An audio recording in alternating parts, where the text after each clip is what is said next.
Hello, everybody. I'm Victoria. I am here teaching Kevin Hello. about clouds and precipitation. All right, let's go. So, what do you see on this? About this? Um, I see ground and sky. Something about air. This is airlift.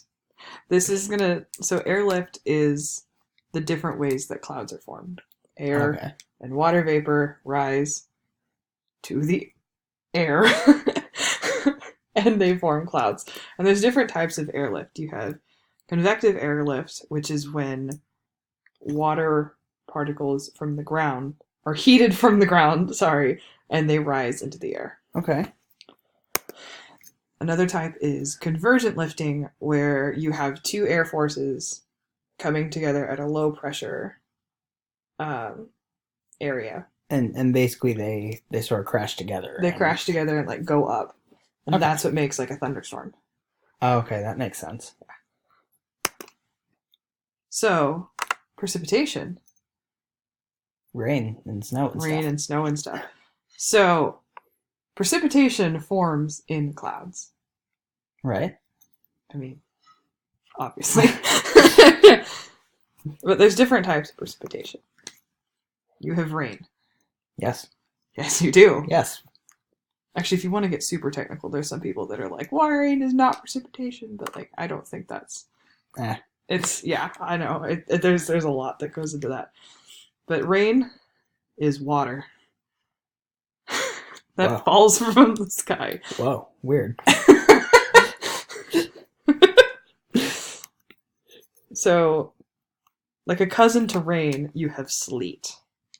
And sleet is rain that freezes as it's falling. Okay. Yeah. I mean that's about all I have to say about it. That's about all I have to say about that, too. Alright, snow, on the other hand, it crystallizes and freezes in the cloud and then falls. You know, the one thing that everybody wants and we can't have this year Oh yeah. is snow. And then everybody's least favorite is hail. And hail is weird because hail is formed in like thunderstorm clouds, and the way that works is it creates this like ice ball in the clouds All very right. quickly, and these big ice balls fall to the ground and Destroy everything. make cars look like they have acne. Oh, okay.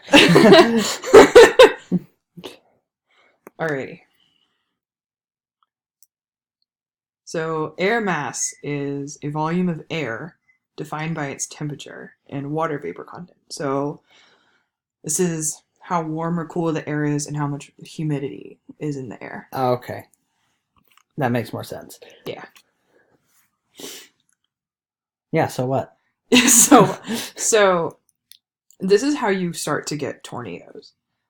So a really sturdy or strong temperature will produce strong winds that when they connect with a low pressure system like those convergent lifts, they start to create that thunderstorm. And when they hit those low pressure systems, that's when they create this thunderstorm they start to make a tornado. Right. And little Oklahoma here lies right in the middle of what we call Tornado Alley. You have And a lot that's of weird where air currents You here. have a lot of weird air currents, a lot of humidity, and a lot of like warm temperatures. So that's why Right. it's come springtime, you just kind of hang out in the closet most of the time. Okay. And that, sir, is pretty much it. If we could get the slide to go. There we go. Yay, we did it. Yay, we did it. Woohoo. Thank you. Do you have any questions? No, I feel like I learned something. You too. Yes. Well, I'm glad. I'm glad I was able to teach you something. Did your job good. Thank you. Alrighty. Peace. Peace. Signing off.